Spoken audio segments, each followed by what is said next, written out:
Hello there, and welcome back to the Code Wrinkles channel for a new live coding session. I promised on Friday when we did the last one that I will continue to work on our CWK social API also today, on Monday, and we'll see afterwards how or when we'll do another session.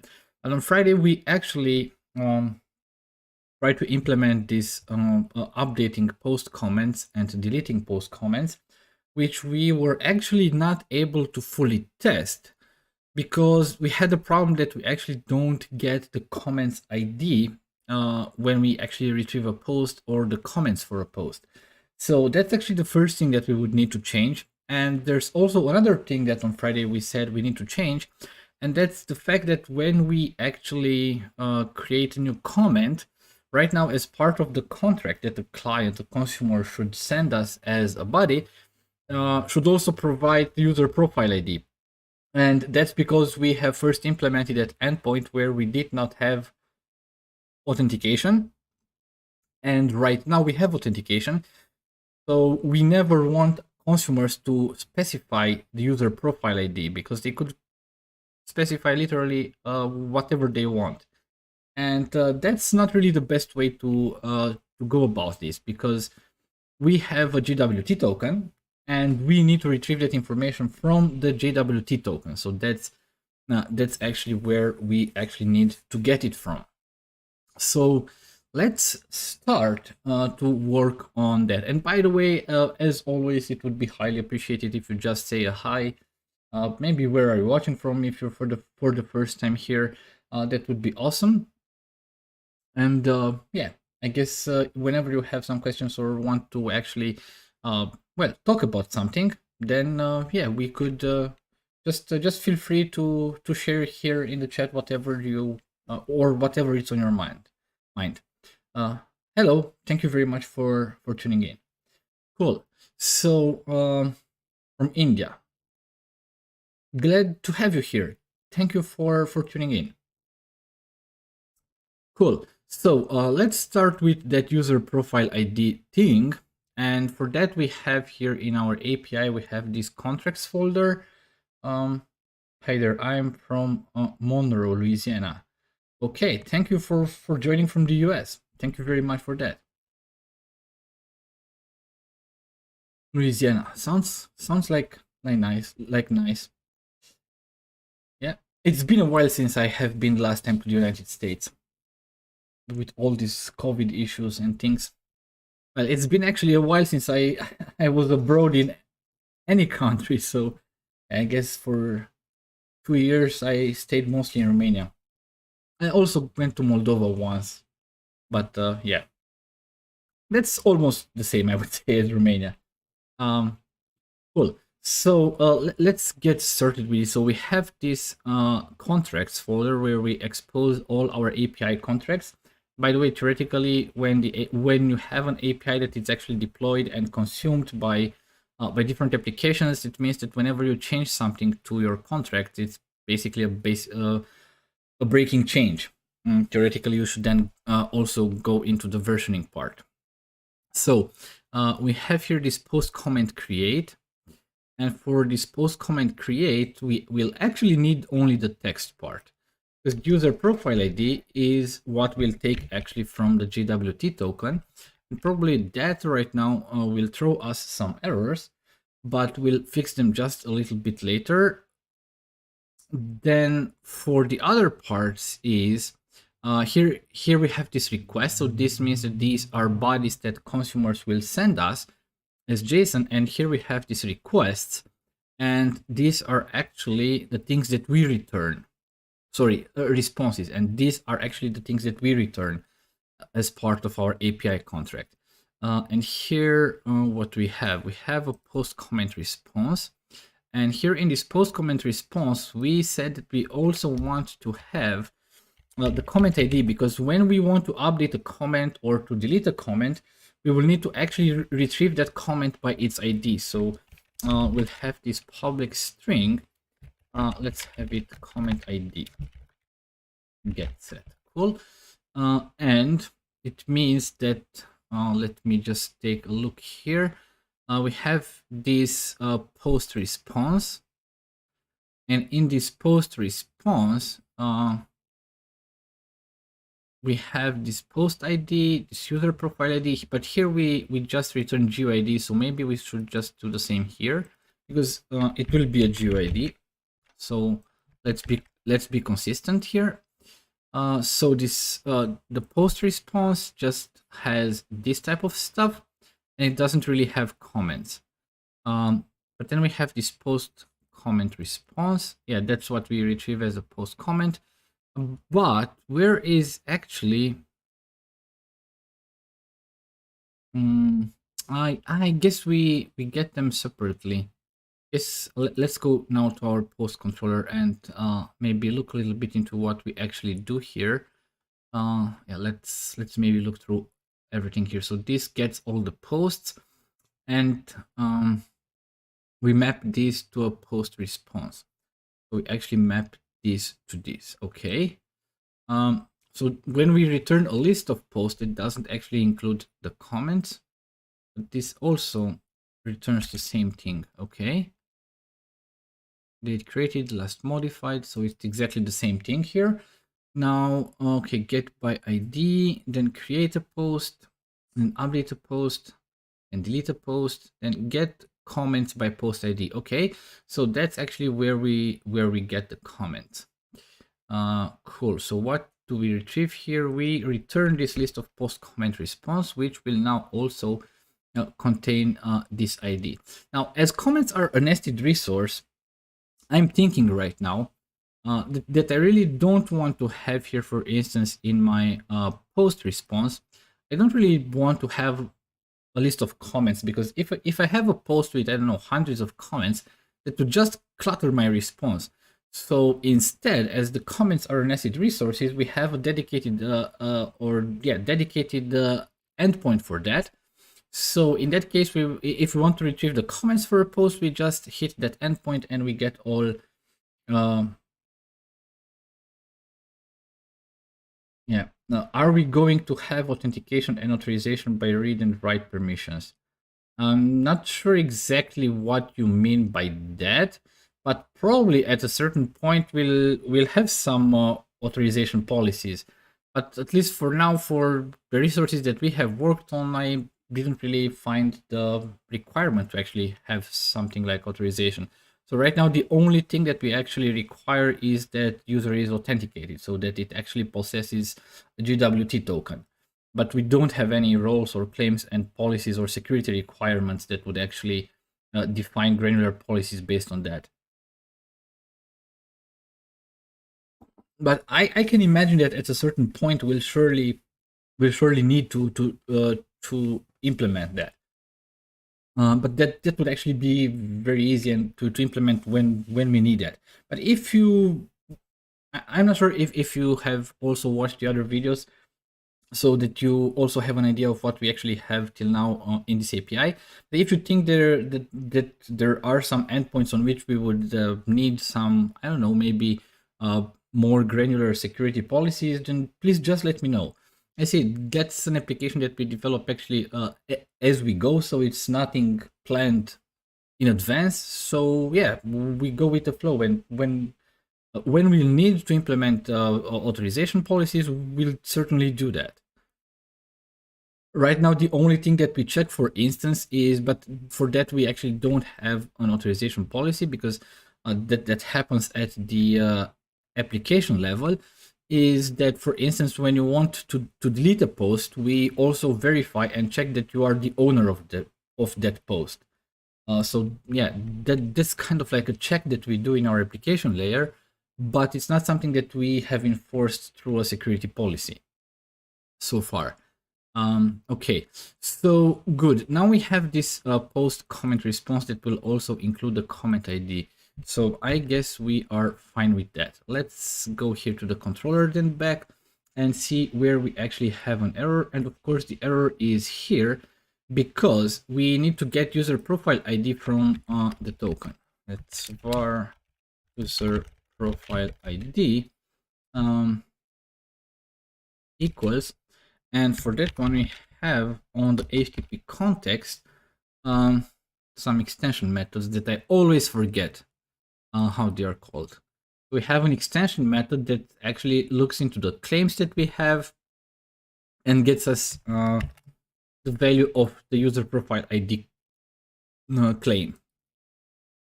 So it would be actually like that. And that will retrieve us. Okay, but why is... Okay, because... okay. But here we actually don't really need to do that anymore, because we also have this validate GUID, so we don't need to do this validation anymore, because we already know that what we retrieve from the token, it is for sure a GUID, because it's we that we set that. Authentication using JWT, perfect. Yeah, that's what we already have in place. And we'll run also this API soon enough when we implement the changes that we want. So you'll actually see that in action, because we need to get first the JWT token before we actually are able to actually do a request. So if is valid GUID, then we return this, but this we don't need anymore. Because this was a check that we did when the user profile ID was part of the body. Right now, the user profile ID we take from the JWT token, and in that case, we know that for sure that it is for sure a GUID. So we then just go with the command, and user profile ID is then user profile ID that we get from the JSON Web Token, and from here on, everything should actually go the same way. So we get a result. If we have errors in the result, then we return an error response. We have this method that we have on our base controller class. Otherwise, we just map to this post comment response, and actually we return that. But before we actually can test this, there's also one other thing that we need to look into, and this is the Automapper profile. Okay, so we have here a map between a post and a post response. We have here a map between a post comment and a post comment response. So let me check here. It's the GUID comment ID, okay. And here it's GUID comment ID. Cool. So it means that Automapper will be able to actually do this mapping by convention, so we don't need to create anything else as a custom map. So it means that we can already actually try that out, I guess. I guess it should work. Let me also open a notepad, because we will actually need to put some things here probably. So yeah, cool.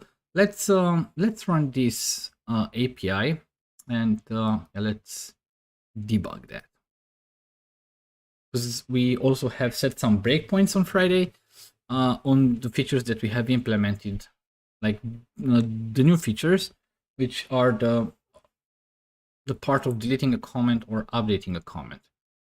Cool. Now, just in a second, everything will start, and we'll bring that on our second screen so that you are also able to see that.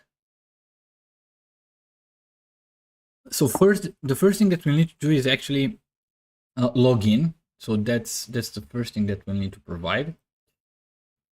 Let me bring that here. Cool.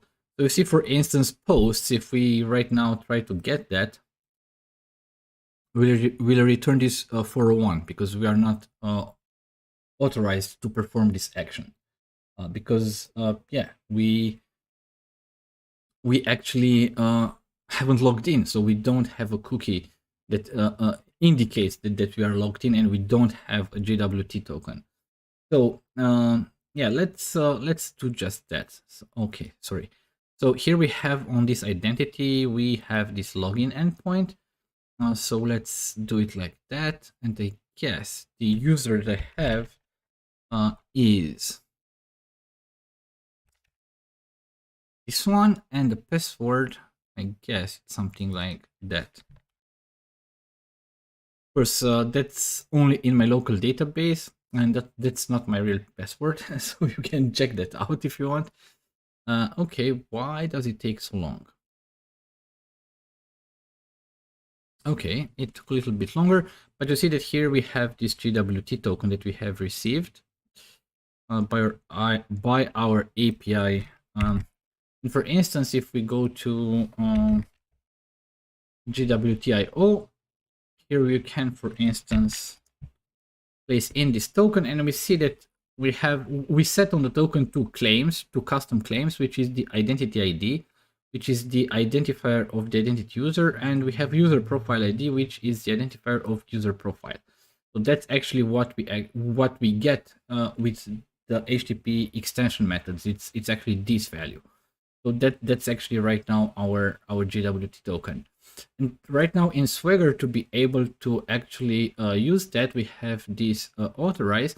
And by the way, there's an entire video, I'm not sure exactly which number in this series, where we have actually implemented, or what we needed to do to actually make Swagger work with this one. So yeah, let's get the post first to see if we can actually get the post. And yeah, we were able to actually get the post. So let's just copy this GUID because we will need that. Let me paste it here, and I guess then what we could do is we have this get post comments. So that's where we get the comments, and we should theoretically already have at least one comment. We need to specify the post ID here, and let's execute that.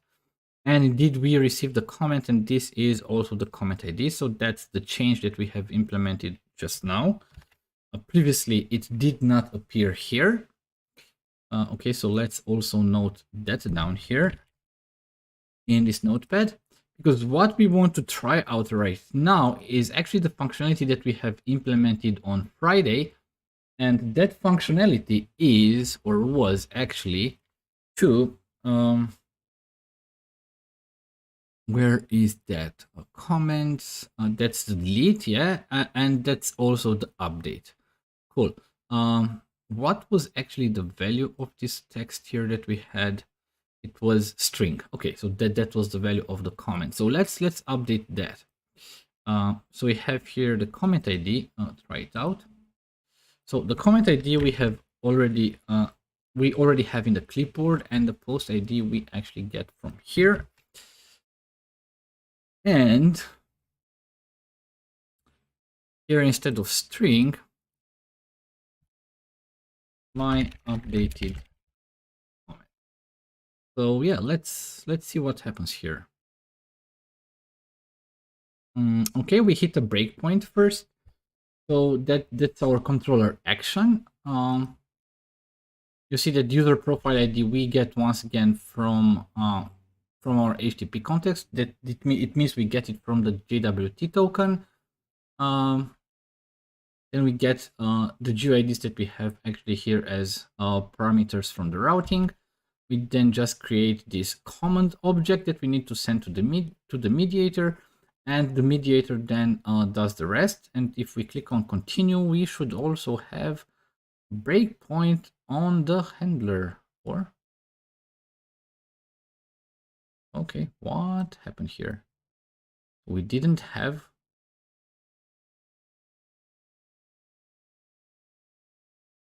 Okay, we didn't have that.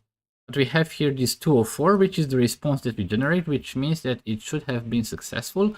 So if we try again this get, my updated comment, cool. So the update actually worked. That's nice. Now let's try the delete. It means that after we delete that, we shouldn't be able to actually see any comment anymore because we don't have that. So that's the post ID, I guess, that's we had on the clipboard, and here that should be, I guess, this comment ID. So that's what we want to delete. Okay, and execute. Okay, so we get here into this delete. And yeah, here we had this breakpoint in the handler. Now the idea is that what we do here is actually we get everything, or we get the post. Of course, if the post is null, then we already have to return a certain error, or add an error to the result, because and return the result already, because it doesn't really make sense to continue. then we actually want to pinpoint or to single out the comment that needs to be deleted. If it is null, then exactly the same thing we should already return, because yeah, it doesn't really make any sense. And here, that is the check that actually I was mentioning previously. So if you are not the author of the comment, we actually add a custom error here that says that comment removal not authorized, which means that you are not the owner of the comment. So it even has a constant string here, not here, but here. Cannot remove a comment from post as you are not its author. So in this case, clearly I was the owner of the comment, so everything's okay. Then we just remove that. We save the changes, and then we return that. So everything works fine here. And yeah, if we take just one moment to go back here, right now, if for instance we get this one, execute again, you'll see that it's an empty array, so we don't have a comment anymore. It means that everything was actually okay here. Cool. Let's add a new comment here, maybe. Post. Let's add a new comment. For the post ID, that should be this one. Try it out.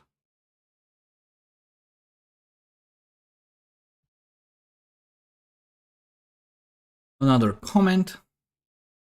Let's execute. So we have created this comment, which is okay. So right now, if we go and get it by ID once again, it should also be, yeah, another comment. So yeah, right now, actually, that means that our comment functionality actually works, which is nice, which is actually what we needed to implement for now. So let me, I don't know, maybe go back to the GitHub, because right now that is actually completed. So I'll just close issue. Cool. So that one is completed. Cool. Let's now look into, here we have actually a question which is actually a very good one.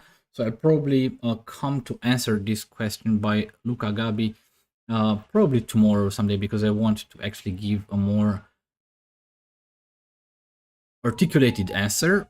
So right now, I guess the next issue that we will work on, because that's something that we might even finish today, is these changes to the identity endpoints. Now, as we will want to also create a front end for this API with Blazor WebAssembly at a certain point, one thing that we actually want to do is to well, do some changes here. So let me check what we have. So as we plan to also implement Blazor WASP frontend to our API, there are some changes needed to the identity endpoints. Here is a list of modification. Both register and login endpoint would have to return a user profile contract. Right now, when we log in or when we register, we actually only return the JWT token. So instead of returning the JWT token, it might be actually useful for consumers to return some more explicit user information. And that's why we actually need a certain user profile contract. And then add a new current user endpoint that will return the current authenticated user profile. So I guess the idea is for this endpoint is just to actually get user profile ID from the token, and then actually yeah, get information about user and return that to the consumer. So I guess that's something that we'd actually need to implement.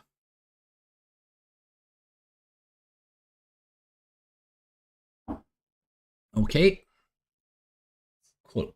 So let's see how we can actually start that. So let's start with point 1 first. So we need to actually return kind of like user profile contract. Okay. Hello. I would like to know if you would be making anything different in this project if it were a real-time project in production. Actually, no. That's what I was saying from the first videos. That's my whole intent here, is to actually create this API just like as I would create it for a customer that I worked on. That's why I added a lot of things that you usually don't add in demo projects. Like we have a lot of filters, we have global exception handling, or not really exception handling, but uh, error responses that we actually return from this API. That's why we have these contracts. That's why we have already set this up for versioning. Like we have V1 controllers. Potentially, we might even have V2 at a certain point. I have also tried to keep this program.cs class very clean by using the concept of registers. So yeah, that's pretty much the way that I would actually probably would do that also if I would have to start it right now for a customer. Okay, so cool. Let's start actually once again from our contracts that we have. So this is not for the posts, but we have here identity. Now we have here this authentication result, which contains the token, and we have this login and user registration. So here we don't have different folders for requests and responses because we actually have only three things here. So we have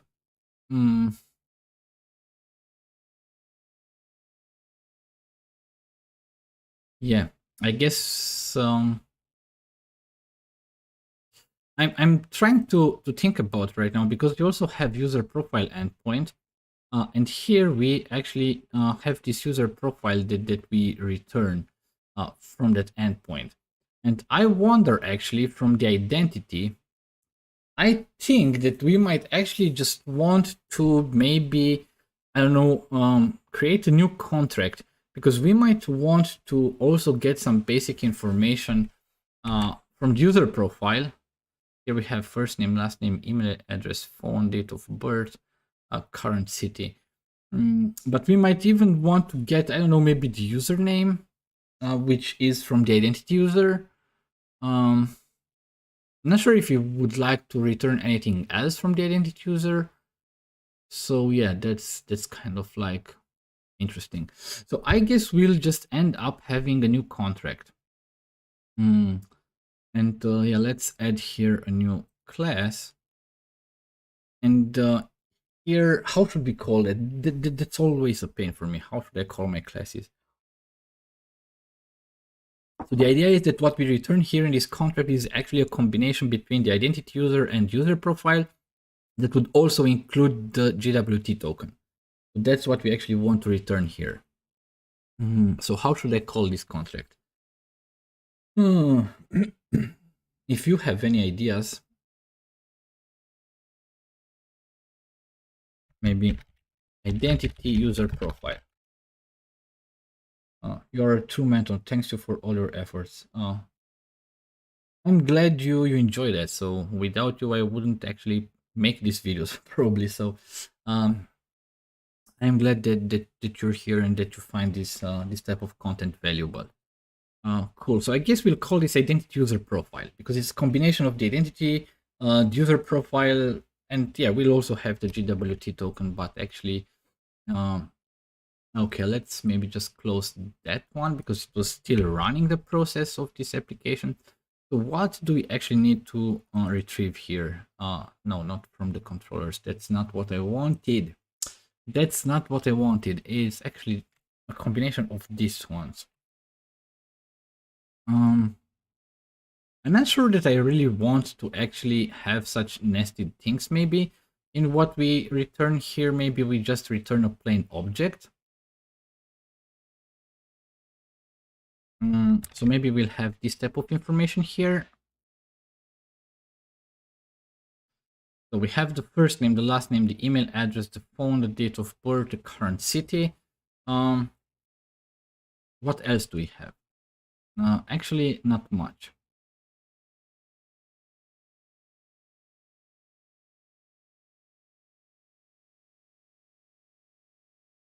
Not much. So besides that, maybe we'll have username, public string username, and that's something that we'll get actually from the identity user, and username probably will correspond the email address, because that's how by default Microsoft ASP.NET Core Identity handles that, and we haven't changed the default. So we would need username. Not sure though. Let me maybe go here. I don't know.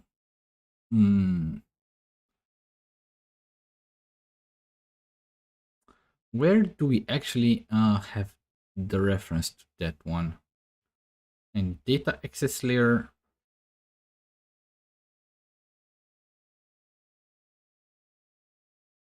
Identity user login config.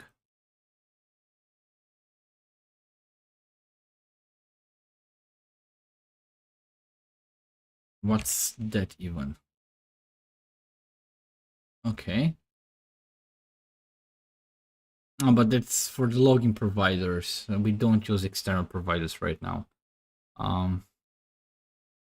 Identity user role, identity user token, and that's actually everything that we have. Cool. And on the data context, what we actually have here.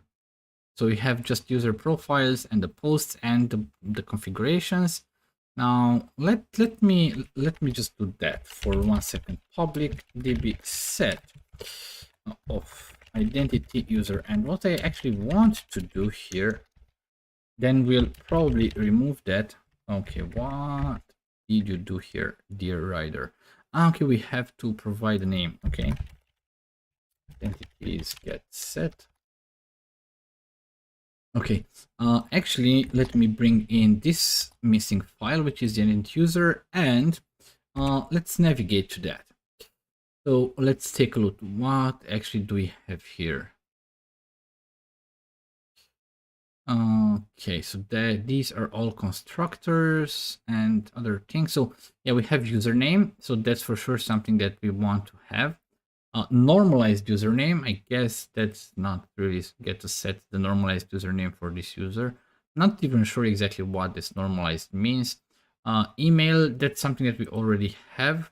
Normalized email, we are not email confirmed. We don't use actually email confirmation because we have an API here. We just use JWT for that.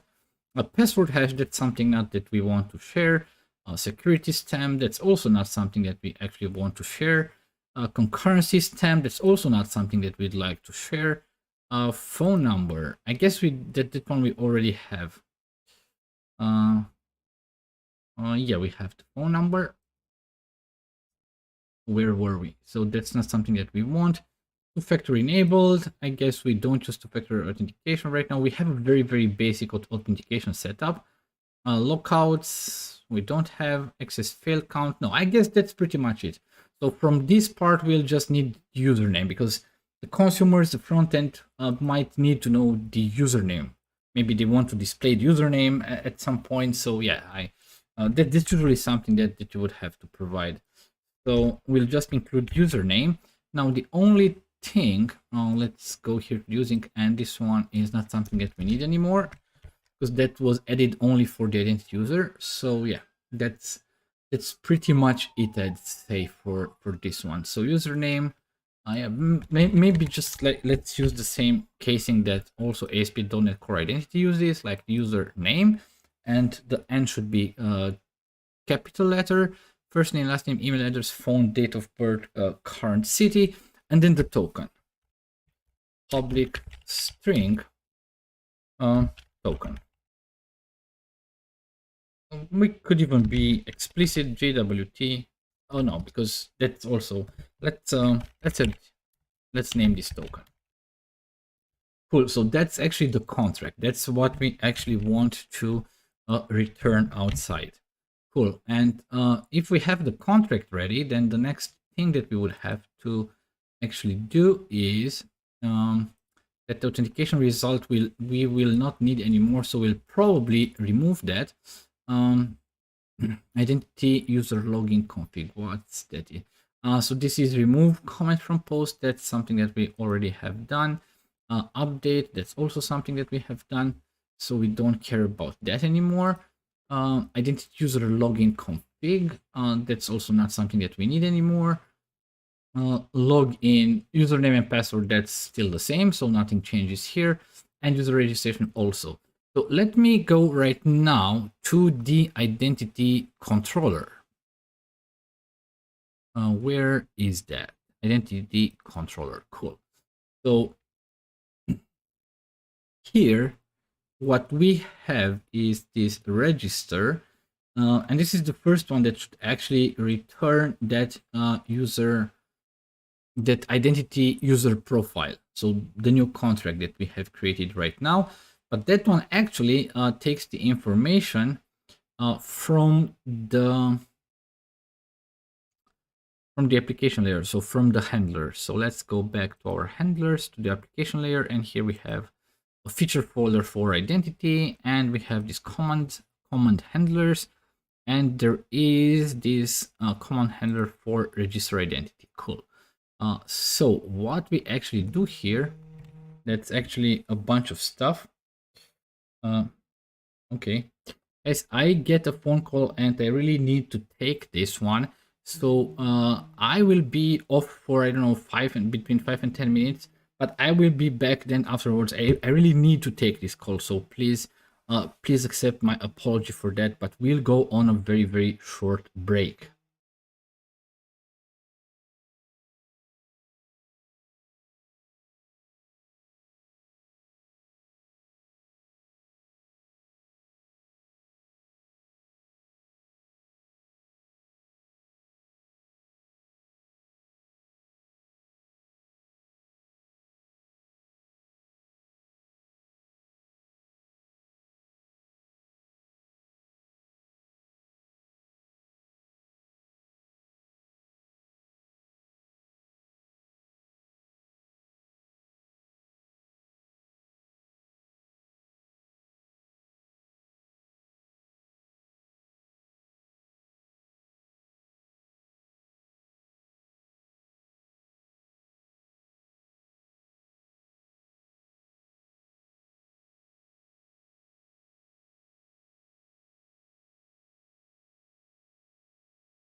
Okay, so we are back right now.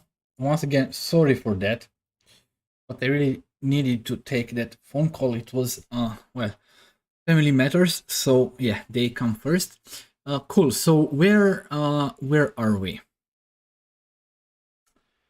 Where were we? So we have this register identity handler, and here we do actually a bunch of stuff here. First of all, we create here a validate identity does not exist. So yeah, that's a few validations that we do. Then we wrap everything into a transaction, because what we do is we first create an identity user, and then we create user profile. And then we just set here this payload. Yeah, it means that we should change actually the I request for that. So register identity. Okay. Yeah, that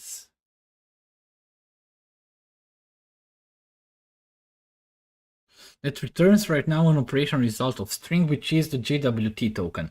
Now, the thing is that we need to actually return something else.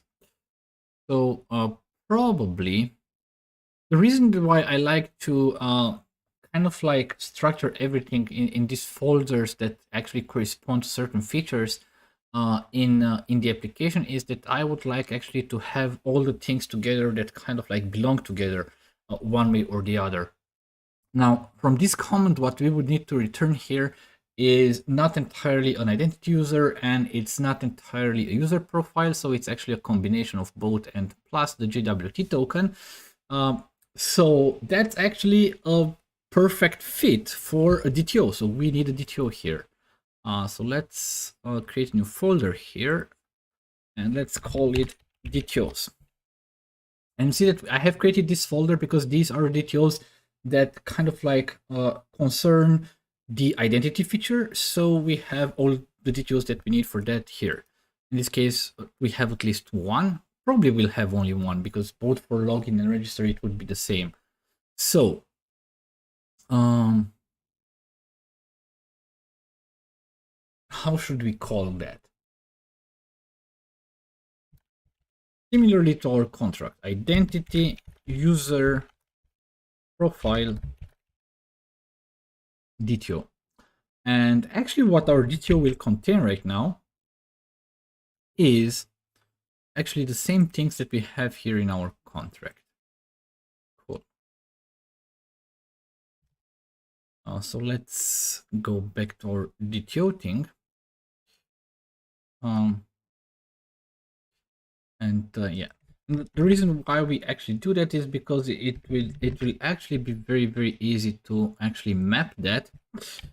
So we have this one, identity user profile DTO. So that's what we will return. Okay, so I guess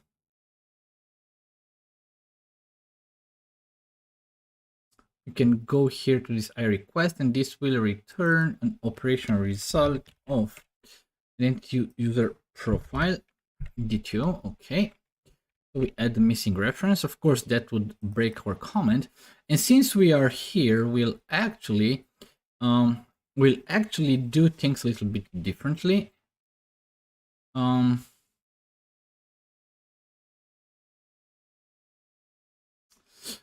We'll bring the private read-only. Actually, that will not be a read-only, because we can actually we have an operation result of identity user profile DTO. So we'll also need to bring this namespace here, and we'll say this would be a result. We'll have this as a private field. The idea that I map it to a private field right now is that this approach that we have used previously, it's actually a little bit cumbersome when we want to do a lot of validation in private methods. And then at a certain point, I found actually this idea that was actually much better, that if we have this as a field, each private method can actually work with that, so we don't need to pass it anymore. Now, of course, we won't refactor all our methods right now, but we'll just pass in the result, and that would be a new operation result of that kind of stuff. Actually, we can just skip that and say just new, taking advantage of the new features that we have in C#10. By the way, guys, can you still hear me? So please let me know if you can still hear me. So that is our result right now. Cool. Now what we do here is we don't need this result anymore. And instead of this, for now, we'll pass in this field wherever we actually need that. Okay, but what is the problem with you? Not convert from identity user DTO, identity user profile DTO is not assignable to parameter of time. Application models, operation result. Okay, because in all these models, or in all these methods, we need to change actually that.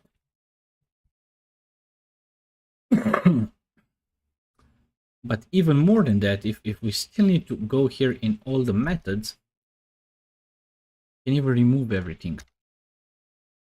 Just reuse the field directly. So it would be like that. So yeah, let me go here in all these methods and just remove that, because that's not something that we'll need anymore. Okay, a request and IDB context transaction. That's what we actually have here. Cool. And here, once again, we'll just reuse the field that we have, and everything should still work the same. For the create user profile async, that's the same thing. So we just don't need that anymore. I guess right now, while we do this refactoring, I guess you also get the idea on why I said that it's actually easier or better to have this operation result as a field, because we can simply reuse that. So yeah, but here, where did we use it?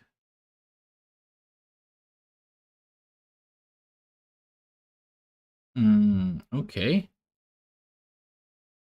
Here we actually, it was actually not even used.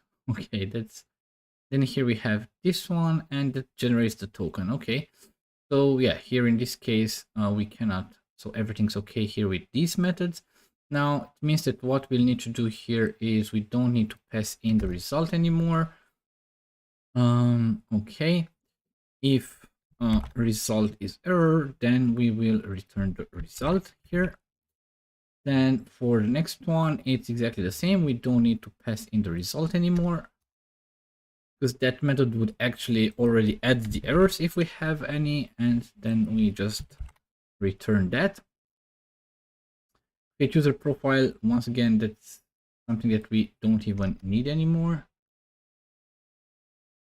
And here it would be result.payload. Oh, what's the problem here? Okay, because we also obviously need to actually change this thing here. Instead of operation result of string, should be an operation result of this one, identity user profile DTO. Okay, so why is that a problem here? Method handle cannot implement method from interface. Why? Because in the interface, okay, yeah, we have to change that also in the interface. So it's something like that. Okay. Cool. But why is that? Not convert source type string to target type. Okay, because that actually returns a string. Cool. Yeah. So I guess that's something that we'll have to actually, because here we'll actually have to generate that user profile DTO, or identity user profile DTO. That's something that we'll have to generate. And yeah, okay, and then return the result. Now, the other thing that we have here is we already have also Automapper. So I guess we will also create a mapping profile from that.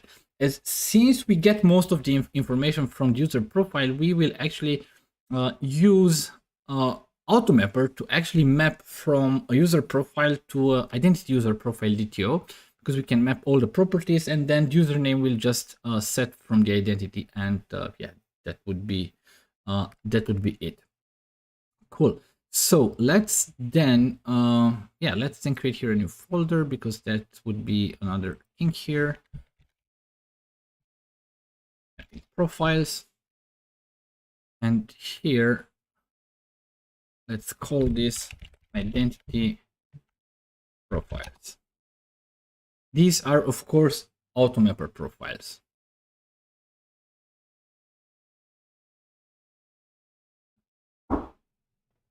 Cool. So we'll have to inherit from profile, which is from Automapper. Let's just add that. We need a constructor, and we need to create a map. And we need to create a map from the source. That would be a user profile. And the destination would be an identity user profile DTO. So that's actually the destination. And here, actually, we will need to do some custom mappings. Actually, a lot of custom mappings for member. So let's take them one by one. The reason why we need this is because in user profile, most of the information that we actually have is in the basic profile, not on user profile directly. So why is it like that? Destination is okay. So yeah, let's take them actually, I don't know, from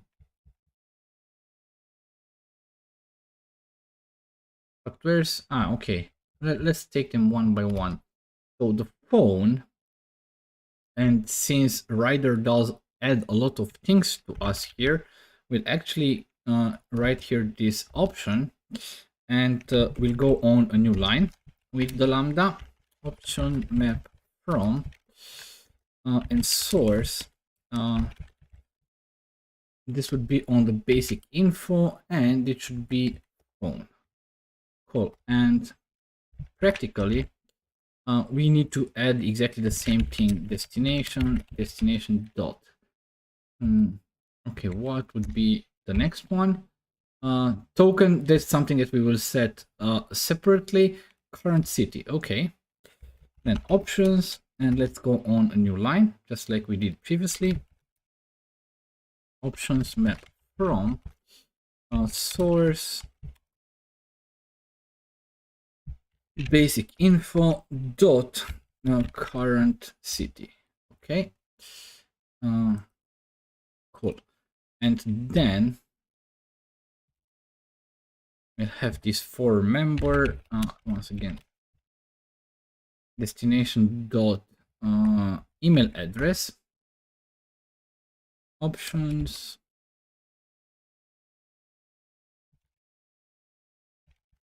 Map from source basic info dot email address. Cool. Then the next member. So for member destination dot. So we have the email address, first name. Okay, and then options. But no, just a lambda here. Source, and then source dot basic info, of course, and that's the first name, I guess, what we want to map. Cool. And then the next one for member destination dot destination. Okay, I forgot a dot here, of course. So for member, we have here destination. So I guess the last name is the next one. Okay. Then options. Let's have the lambda options dot map from source dot basic info dot last name. Yes, that should be the one. And I guess we have only one left for member destination, date of birth, options,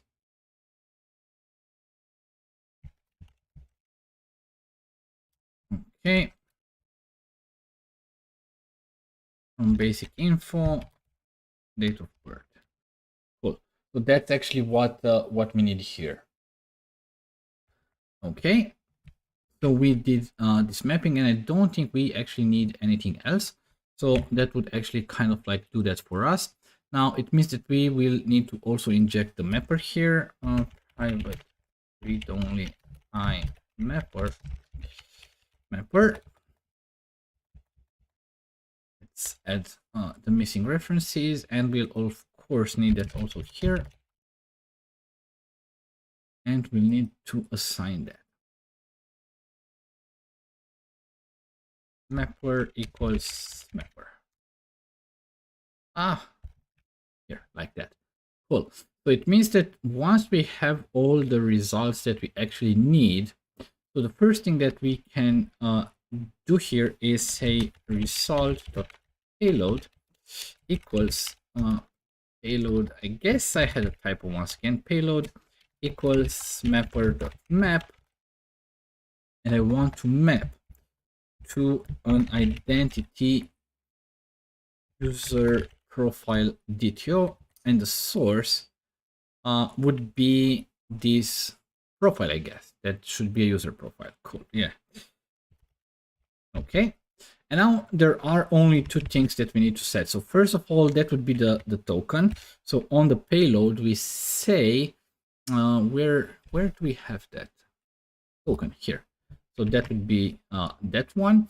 And the only other thing that we would have to map, and that's from the identity, is username. So result.payload dot username equals identity dot username.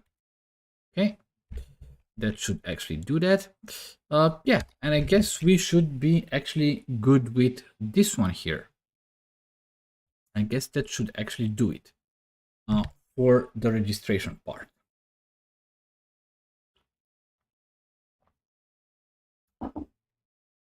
Okay. Yeah, so that should actually work, I guess. That should actually work, I guess. Now, we need to actually implement the exact same type of stuff also for the login command and for the handler. So for the login command, let's take them one by one. So the login command, we still need only username and password here, but the only thing is that we return an operation result of identity profile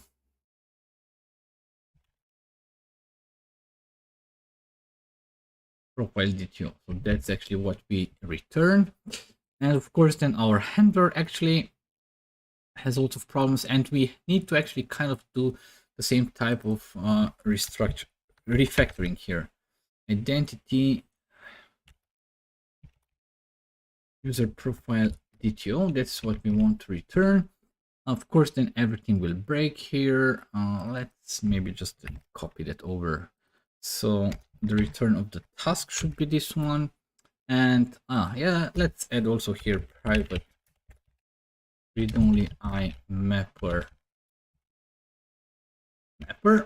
because we'll need that. Cool. Let's also add that here and assign that. Okay. And then also let's do the same refactoring that we have done for the other one with our new model of working with the operation result, private operation result of end user profile DTO, and we'll call it result equals new, like that.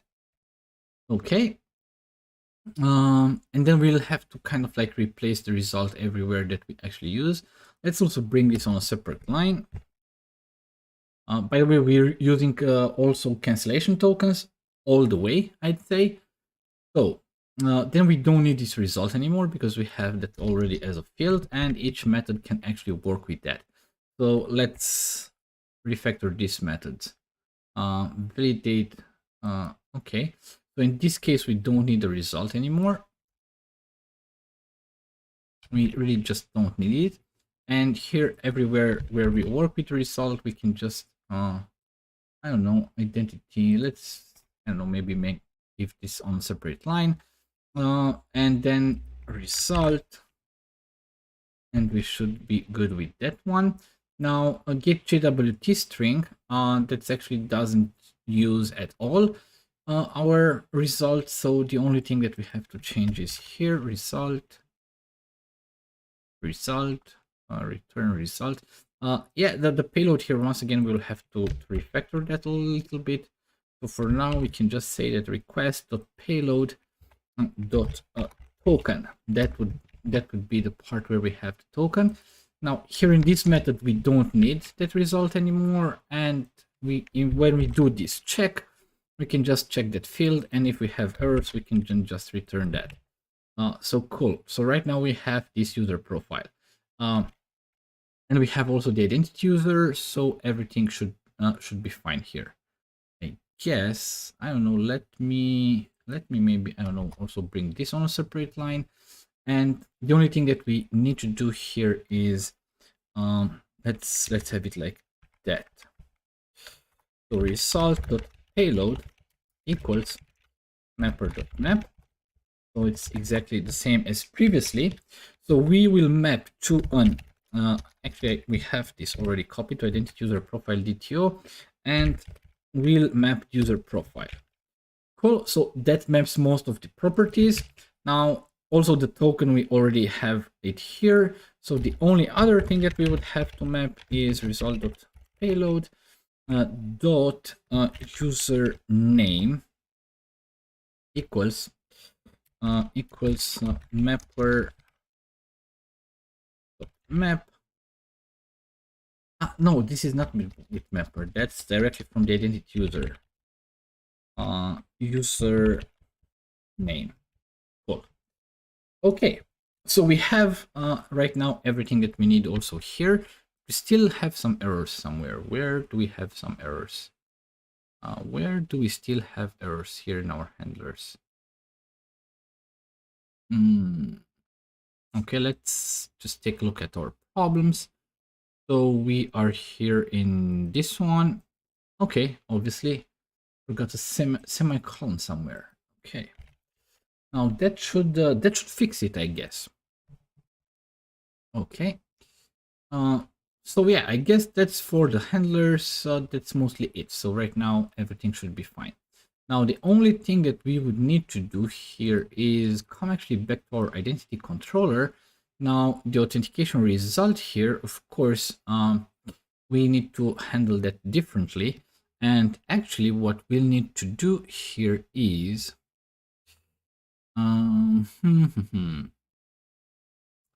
actually we need to but I guess we already have this. Oh, that's a typo here in this class. This should be these are some mappings for the identity. And yeah, let's create a map here. Create map. Here we'll need to create a map. The source would be this identity user profile DTO, and the target should be our contract that we have created previously for this one, which is identity user profile. Now, as we have actually most copied the properties from the one to the other, that mapping should also work by conventions, so by the Automapper conventions. So actually, that's everything that we actually need to do here. Now, it means that we actually have to actually change this a little bit. Var user profile contract equals mapper.map, and we want to map to an identity user profile from result.payload. Well, and yeah, we can even just return everything here directly in that case. Let's, yeah, we get rid of line of code, so return Okay. Okay, like that, and we map directly here, but we just need a closing parenthesis here. So yeah, that should actually do that. Cool. So this is for the register, and actually for the other one, it's exactly the same that we actually need to do. So if the result is okay, then we can just return an okay and just map that to our contract, and that should be fine, I guess. Cool.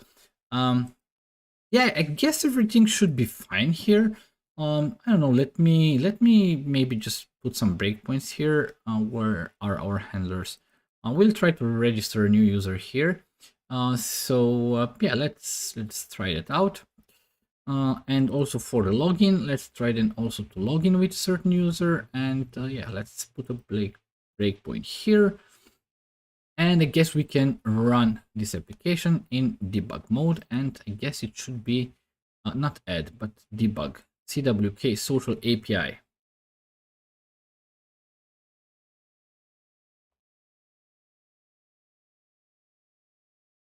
So we'll actually test these two endpoints out right now. Then there's only one other thing that we need to do is implement that current user endpoint that we were talking about. That would actually be very, very easy, I guess. So let's first try to register a new user, okay? So let's have it user at example.com. Let's have it with the same password. First name, I don't know, John Doe. Date of birth, kind of like this date of birth need to be a valid range, so 2022 will surely not be okay. So I don't know, let's put this here instead. The phone string 34778, and the current city. Let's take Timisoara, which is the city where I am currently living in.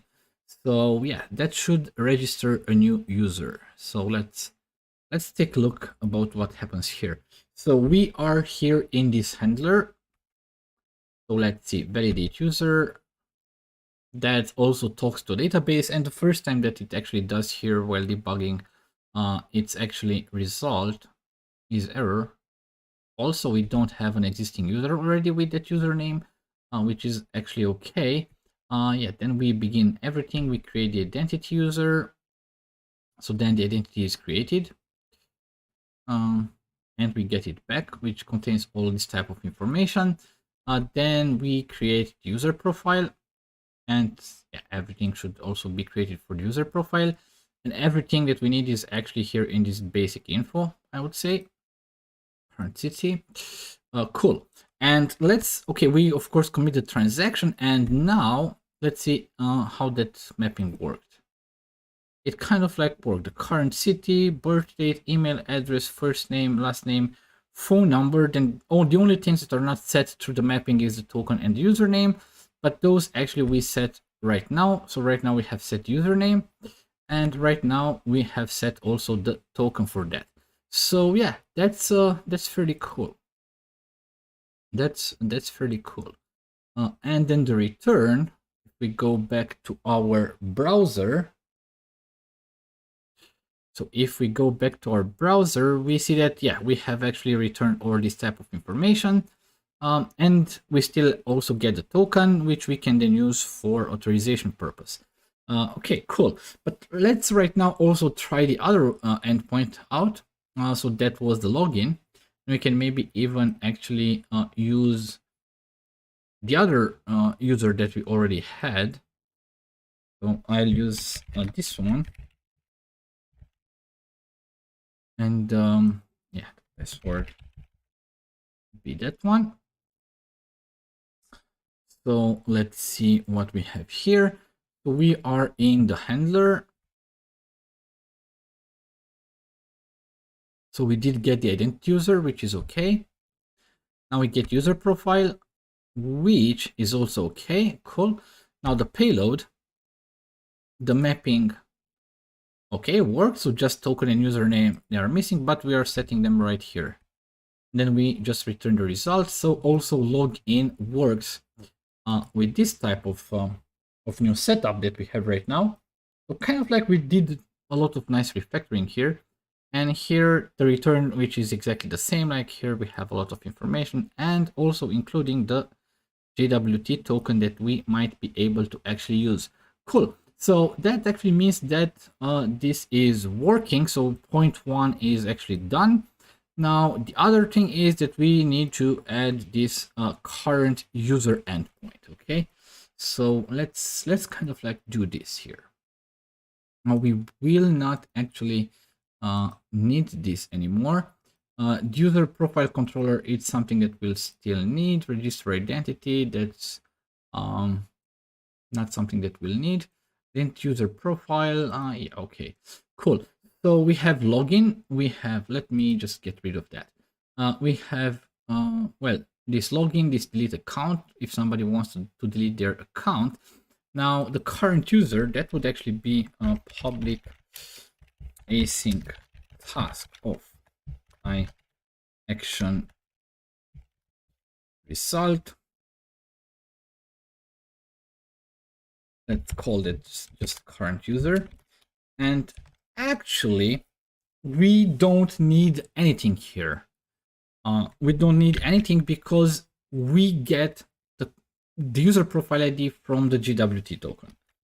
So just to not have Rider complain about us having errors, let's for now just return an empty OK. So that would be it. So it means that the first thing that we'll need to do here is var user profile ID equals HTTP context. How did we call that? Get user profile ID claim value. That one is the method that we have created.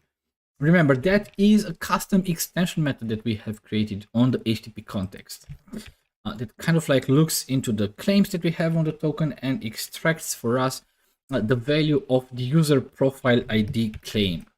That's a custom claim that we add to the token when we actually create that during login or registration process. Now, the only thing that we need to do here is, yeah, we will need a query for that and a handler for that in the application layer. So let's go back here, identity, and we have commons, we have DTOs, we have handlers. But yeah, those are actually handlers for the commons. I didn't think that we would have queries, but let's add a new folder then for them. Maybe at a certain point we'll have more queries. We'll have a queries for that, and let's add a new folder here, or a new subfolder that would be called query handlers. Okay, cool. So the query, let's add a new class here, class interface, get current user. So that would inherit I request from mediator, and it will return, let's just add the missing stuff here. So, and it will return an operation result of identity user, where do I have it? Identity user profile DTO, that one. It's this one. Cool. So that's actually what this will return. And the only thing that we'll need here is a public GUID user profile ID. Okay, so we have the query for that. Let's now create also a handler for this query. So add a new class interface, get current user handler.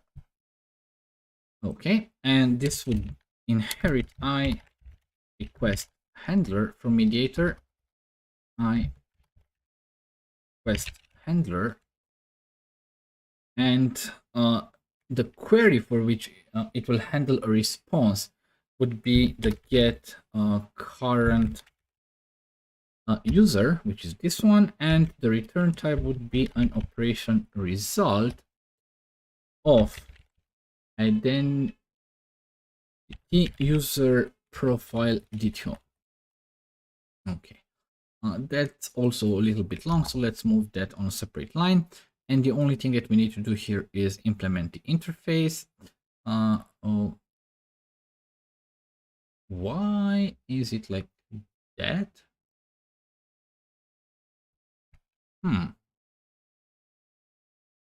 That's a little bit strange. Or is it always like that? Because it's login common and cancellation token. Why actually did that bring me?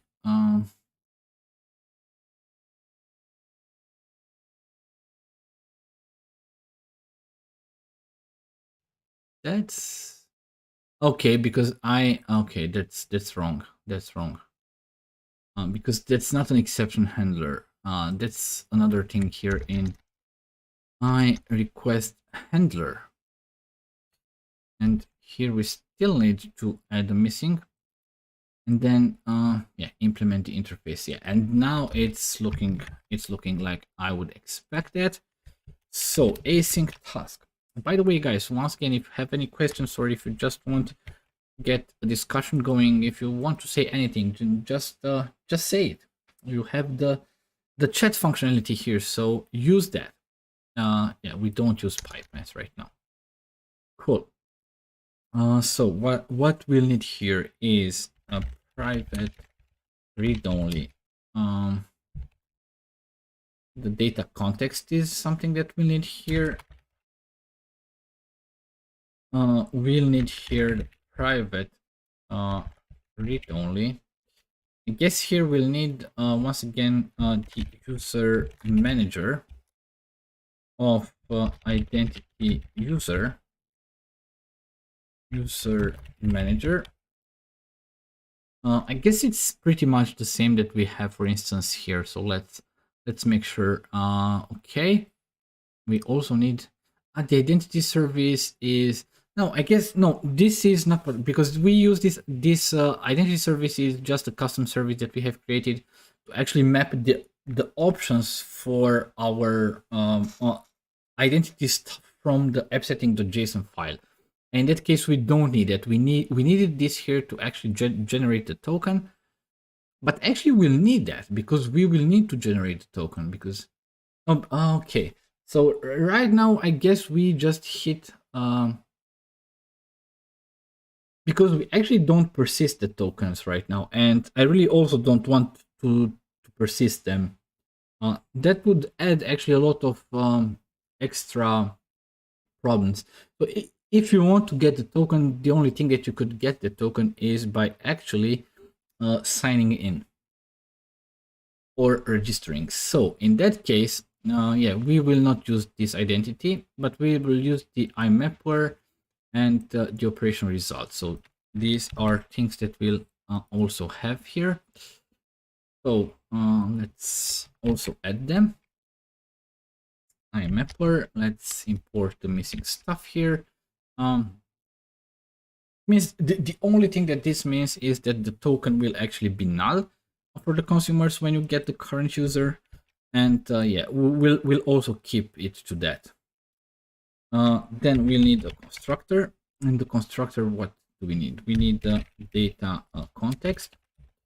We'll need the user manager of identity user, and we'll need the Automapper. Could be the user manager. Automapper mapper. Let's assign stuff right now. So that would be equal with that one. User manager would be this one, and the mapper would be this one. So we are okay with that right now. Now, what do we actually need to do here? Right now, let's okay. I'm not sure exactly what the user manager actually exposes to us, but I guess we'll find this out soon enough. So yeah, return result. for now. So first we need to get the identity user. So in that case, we'll have var entity equals await user manager. Let's see.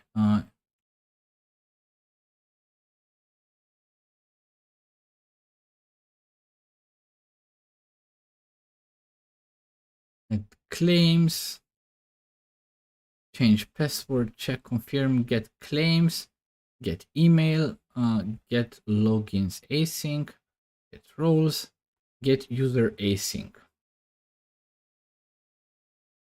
Okay, returns. Not sure exactly what they actually need here from us. Get user ID, get username, get password. Okay, let's see what do they actually want from us. So it wants from us a claims principal. Okay. Okay. I guess we'll need actually to have this as part. We'll need to have this as part of our command. Sorry, of our query. So public claims principal. Let's call it that way. That's actually very easy to get because we can get this from the HTTP context directly. Cool. So we have this, so we can then say request.claims principal. Cool. So that would be the identity user. Then the other thing that we'll need to do here. Now, here probably we'll have to also do a check, like, I don't know, if identity equals null, then what we'll want to do is actually we want to do two things here. So first of all, result dot add error, and here that would be an error code. It would be not found, and then identity error messages, and here I guess we already have a message. Identity user already exists, non-existent identity user. Okay, so that's what we actually want to add the result, and also just return that already because it doesn't really make sense to continue. Then the next thing that we need to do here is, after we get the identity, we need to get user profile. So var let's call that profile equals await, and that's what we get from our data context, first or default async. Now the only thing that we need to provide here is so we want to get user profile for which the what's wrong with me, all these typos. Okay, so where is it? User profile ID. Let's maybe just bring this on a separate line because it will become too long. But user profile ID equals to the ID that we actually get from the request, and we need to also pass in the cancellation token. Okay, so it would be something like that. So if we don't have user profile for that, which probably it's, well, actually we don't even need to check that, because if we are able to actually get this far, it means that we have a valid user profile. Otherwise we wouldn't have a token from which to actually extract user profile ID.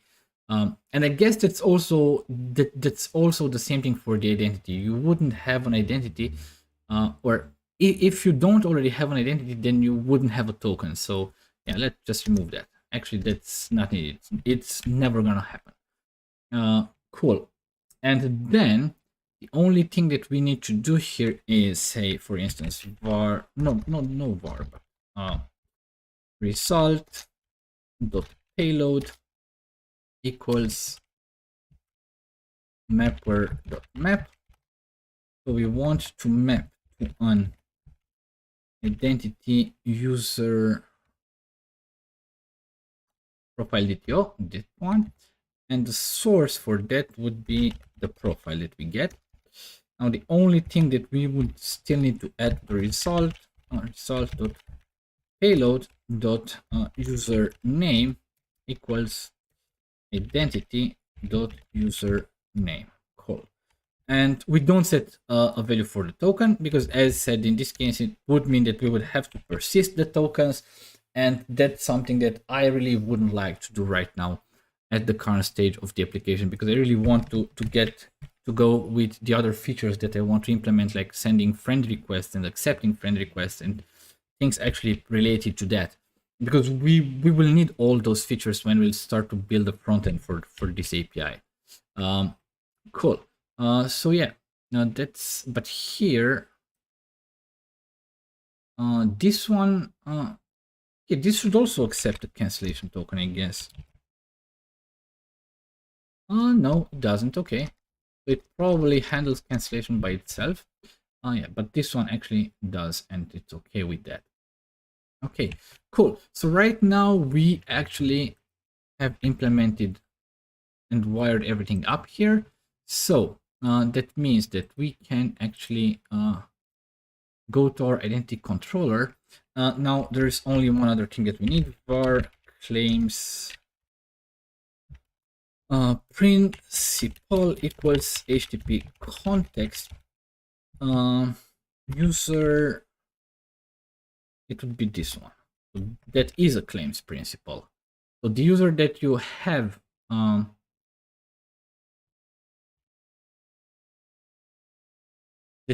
the HTTP context is actually that claims principal. Should mappings to from DTOs be implemented in the application layer or the API layer, or can be done in both? I guess it depends. So you say the mappings to from. It actually depends what you actually want to do, because each type of layer ideally should work with its own models. So for instance, when we want to map from our domain model to our DTO, which is the model of the application layer, then we do the mapping profiles and the mapping there, like we have done just yet. If we want to map from the DTO to our API contract, then those mappings we will do in the API layer. So the idea is that at the end is that our API layer actually only depends on the application layer, and the application layer only depends on the domain layer. But the API layer should not depend directly on the domain layer or such things. So yeah, and also our application layer, where we have our DTOs, should not know about the contracts that we have in our API layer. So that's why kind of like you do those mappings, well, depending on what exactly you want to map from what to what. So if you want to map from the domain model to the DTO, which is a model of the application layer, you put that mapping and you do the mapping in the application layer like we did in the handlers. If you want to map from a DTO to an API contract, then you would do that in the API layer, just like we have actually done previously, like here. Where? Not here. Here. And yeah, we'll also do here in this method.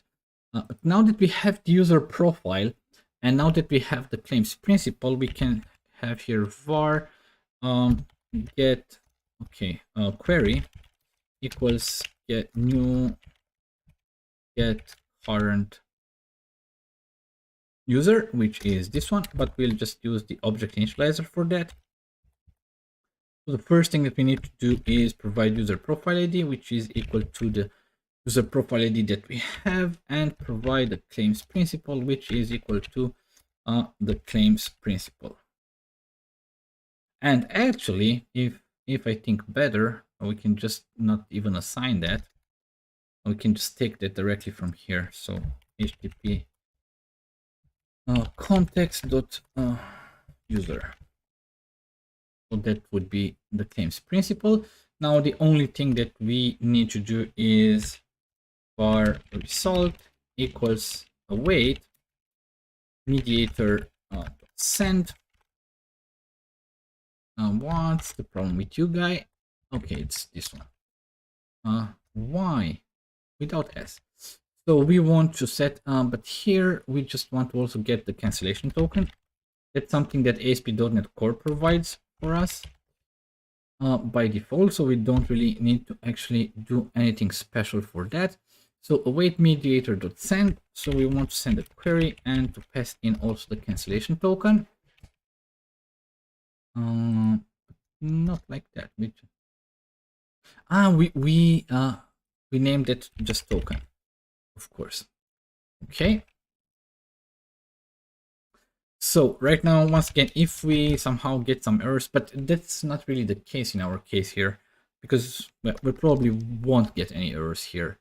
But yeah, let's just have it here. So if result.is error, in case we add some errors at a certain point, then at least we know that our API layer can handle that. Return handle error response. And here we pass in the list of errors. Okay, but otherwise we can, and here Juan, it's exactly the question. So here we want to map from the DTO because we get in the payload the DTO, but we want to map it actually to our contract. And in that case, we do the mapping here, of course, and we also have the mapping profile here. Here, for instance, we have this mapping profile from identity, from user.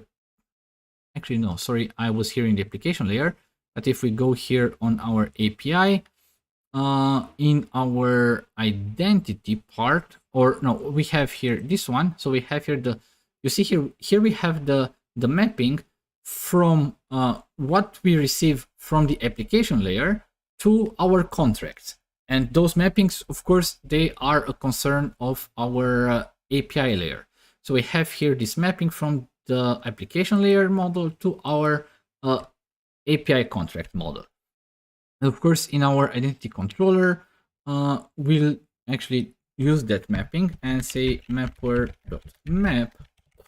And we say that we want to map to an identity user profile, which is our API contract, and the source for that would be the payload. So it's just as simple as that. It's just as simple as that. And theoretically, we now would be able to actually test that out. Juan, did I manage to answer your question regarding the mappings?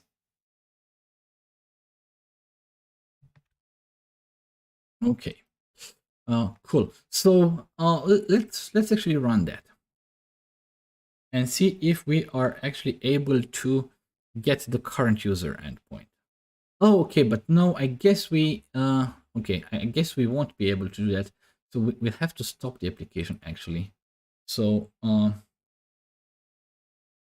okay, I'm glad that the explanation was understandable, because of course we need to decorate this with a lot of stuff here. Not really a lot of stuff, but some stuff. So first of all, for Swagger, we need to be explicit here that that's actually an HTTP GET. And we'll also need a route here. So we have these API routes constants. And for identity, we have, let's add here, public const string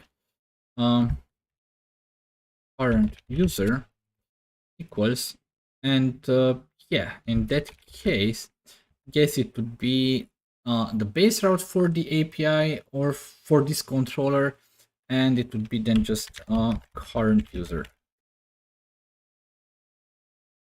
So that would be our endpoint, current user. Okay, so let's go back to our identity controller and specify the route. API routes dot identity dot current user. Okay, and And I guess there's nothing really else because we don't really need to. This should also be authorized because the login and the register, those are the only two endpoints for which you are not authorized, but all the others, including this one, so this action that should actually be authorized because you should be able just to get the current user if you are already logged in. Otherwise, you can't get actually the current user. So yeah, but I guess now it actually should work just fine. So let's run it again.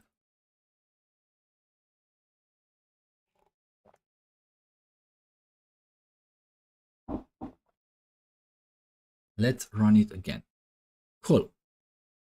So first of all, I said we need to log in because that route is actually, we see that we have it, but that's actually, I said, we need to be authenticated. So for this, we need to log in. So we have this user.example.com. We know that we have registered this user. So let's just use that user, okay? And yeah, just wait a few seconds. And we get a result. And here, that is the JWT token that we need. Okay, it should be something like that, I guess. And let's authorize ourselves here. Login value be this one. Right now, we should be able to hit this endpoint and try it out. Execute. Okay. External server object reference not set to an instance of an object. That's kind of nice and cool. Let's see, what do we actually have here? Actually, not much.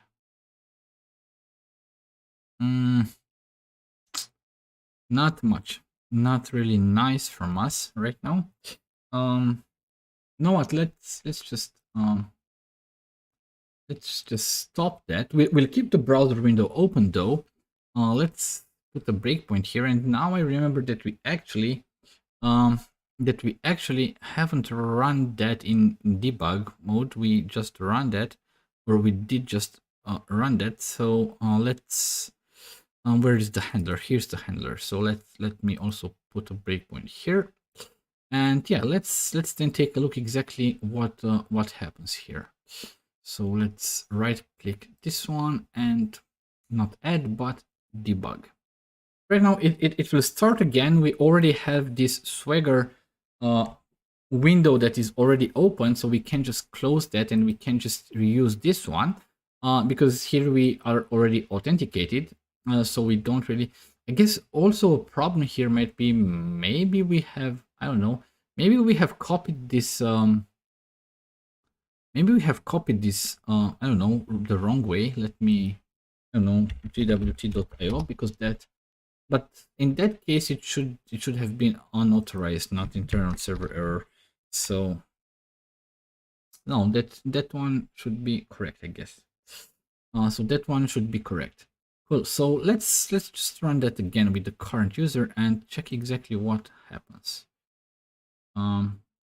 Okay, so we are here in this controller action. Now we have this token with the property is cancellation requested. So that's not a problem. The user profile ID, that's something that we actually did get. The query, let's see if we have something for the claims principal here. Claims principal, yeah, we actually have that. So yeah, that should be actually okay. Now let me maybe just go forward. So we enter our handler.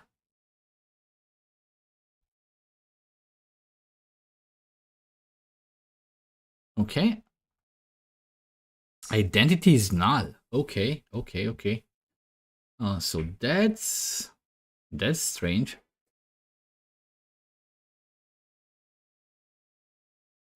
That's really strange because we have this claims principle, and based on that claims principle, this user manager service was actually not able to get me the identity user. That's strange. That's really strange. So that's why we actually had a problem. Okay, so we can even just close this right now. Okay, so I guess we kind of like need to find another way to actually get the identity. Let me just check. How do we get it for the login or for the register? It's actually the same thing because we're but not for this one, but I want to look in the handler. So in the handler, here is validate identities that will return the identity user. Find by email async. Okay, so this would mean that we would actually need to also get the email. You know what we'll need to do here, but I guess we'll leave that for the next time. We will add the email as part of the JWT token in that case. So in that case, we can then just retrieve the email from the JWT token, just like we do with the identity ID and with the user profile ID. So yeah, but that would actually mean that we would have to actually add that that claim each time that we generate a JWT token. And the next thing is that we kind of like need also an HTTP extension method to get the value for the email address, and then kind of like implement the entire flow using the email address. But right now it's fairly late here and I'm a little bit tired. So I guess we will do that the next time out. And actually, probably that's something that we'll kind of like do in a half an hour. So most probably the next time that we'll have a live stream, which I would say probably will be on Friday. I'm not sure, but probably it will be on Friday. So the idea is that what we'll also do then is after we finish this off, we'll actually kind of like work on this add friend request functionality. So that's actually what we will do the next time out. So there's this question: does claims principal current return anything? Yeah, it did return. I'm really not sure exactly because the problem is probably so we actually construct a custom claims principal during login and registration. And that's actually something that we do here. Here is claims identity. We add a new claims identity and we use the identity service create security token to create this. And actually this one is probably one that that actually just creates token with the security token descriptor. So the idea is that we kind of like create this custom identity, and probably I don't know, maybe as we don't use the default, or we actually should use the default. Let me, because this just gets the token, validate and get identity, but that gets identity user.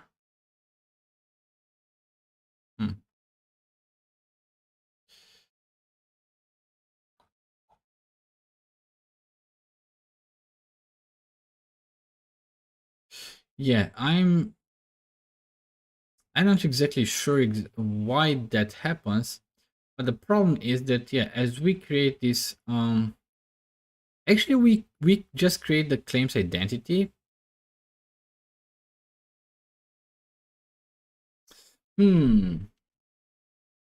Actually, what we do here, so the problem is that what we do here is that we just we don't really create a claims principal at all. We just create this JWT token because we don't actually use cookie authentication. So we actually do not sign user in. We do not sign user in because that would kind of like use a cookie. So probably then when actually ASP.NET Core kind of like tries to based on the JWT token that we create, when it creates a claims principle, probably it doesn't really set the different values maybe for the username or the emails the way that maybe the user manager would expect, and probably that's why it's actually null. So I'm kind of like fairly sure that that's the real problem here, because we don't really create a claims we don't really create a claims principle at all here. We just create a claims identity. Based on that claims identity, we just create a JWT token.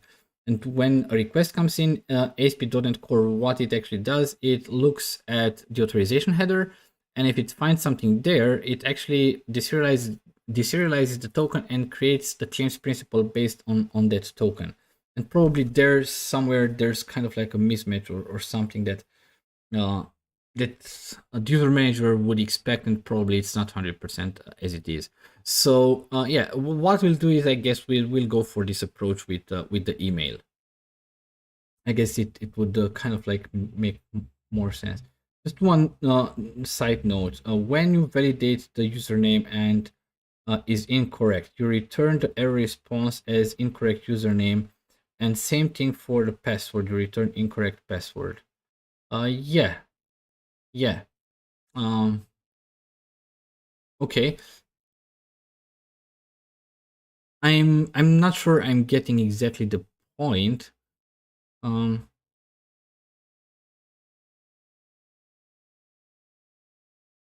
yeah, when I'm validating the username and is incorrect, you return the error response as incorrect username. And same thing for password, you return incorrect password. Yeah, that's correct. It shouldn't be declared explicitly which credential is wrong one. Yeah, I agree with that. I kind of like really agree with that. So we'll probably also change that.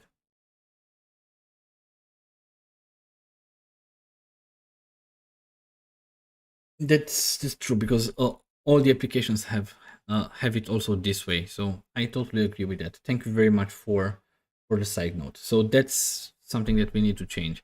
Probably we'll do this change also next time out when we'll implement this kind of new thing with working with the email from the JWT token.